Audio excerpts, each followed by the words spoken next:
who decided to run against an incumbent. I wasn't pleased in the direction our city was going. I did not wait for the opportune time to run when there was nobody, when it was an open seat. I busted my butt. I went around, I knocked on doors. I told the residents in Shenandoah, I told the residents in the roads. I talked to the residents in Little Havana. We talked about the illegal dumping. We talked about the crime. It's only gotten worse in the last 4 years.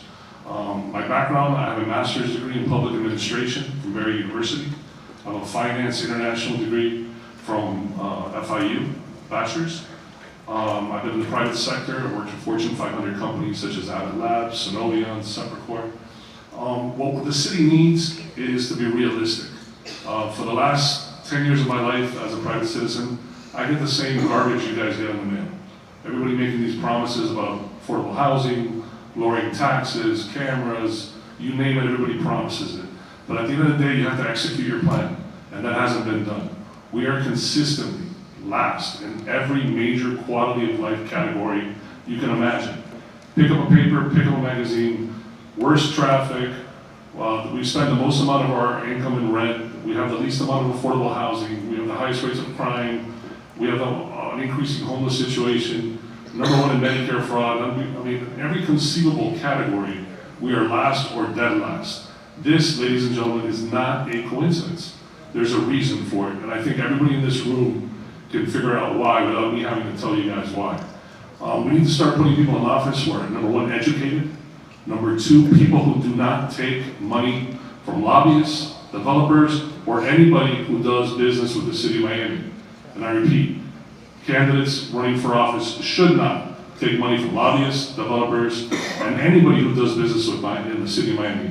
And I think all of you are highly educated, informed. I think it's basic common sense that if somebody cuts you a check for $1,000 or donates 5, 10 grand to one of your political action committees, how difficult, what a difficult conversation you're gonna have with that person when he walks into your office and he's asking you for a favor or for a vote.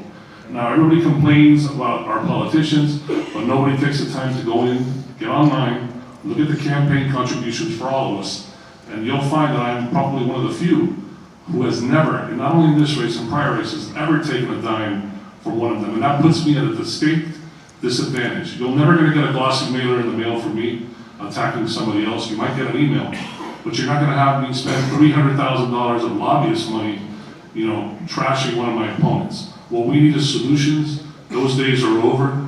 We need to find out how we can fix Little Havana. Little Havana, many people think it's just 8th Street.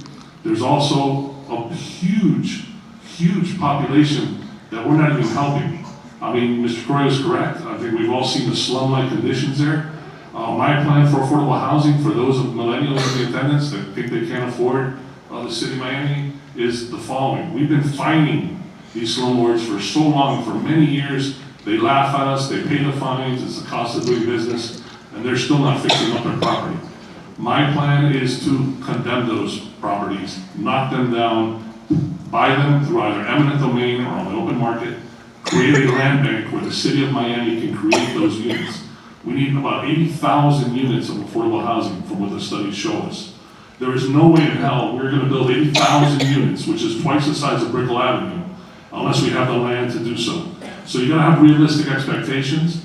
We need to go after the people that are slumlords, take their property, knock them down, and we also have to go after unsafe structures that have been around forever and haven't been able to be knocked down by the city yet. Just with those two sets of homes, we have a land bank that we can create to build affordable housing and clean up Little Havana. As far as the crime is concerned, we're all in agreement. We have to do something about it. If you live in the roads, if you live in Shenandoah, you see these guys coming in on bicycles at 10 in the morning, drinking beers, breaking into cars, taking the loose change out of your car. It's getting worse and worse and worse every year. Sooner or later, somebody's gonna get hurt. Thankfully, it's been a bunch of petty crime, because it's usually money that they need for drugs. There's a huge heroin epidemic in the city. We need to hire more law enforcement and basically clean up Little Havana so we can start seeing the fruits of our labor in the future and not only just enjoy Calle, but enjoy all of Little Havana, where we're able to walk a few blocks in, and if a tourist comes, you can take a couple of steps and go into Little Havana and not just have an ice cream and azúcar. Thank you. Thank you. Mr. Leon.